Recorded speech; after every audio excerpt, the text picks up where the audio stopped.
ഞങ്ങൾ ലങ്കാവിയിലുള്ള തഞ്ചൂർ എന്ന് പറയുന്ന ആ സ്ഥലത്താണ് വന്നിരിക്കുന്നത്.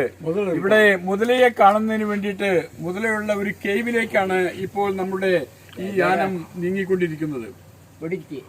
ഞങ്ങളുടെ ഈ യാനത്തിന്റെ കപ്പിത്താൻ എന്ന് പറയുന്നത് ആരി എന്ന് പറയുന്ന ഒരു തായ്ലൻഡുകാരനാണ്. ഈ കേവിനകത്തുകൂടെ നമ്മൾ അപ്പുറത്തേക്ക് കടക്കുകയാണ്. ഇവിടെ മുതല, പാമ്പ്, അണ്ണാൻ, കാക്ക, പീക്ക, മൂങ്ങ മുതലായ ജന്തുക്കളെല്ലാം ഉണ്ട്. തികച്ചും ഭയാനകമാണ് നമ്മൾ ഈ കേവിലൂടെ യാത്ര ചെയ്യുമ്പോൾ.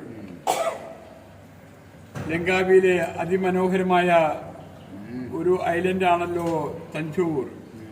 തഞ്ചൂർ എല്ലാവർക്കും വളരെ സന്തോഷമുള്ള ഒരു ഏരിയയാണ്. എല്ലാവർക്കും നന്ദി, നമസ്കാരം. ഞാൻ ജോൺസൺ ഹിൽ പാലസ്.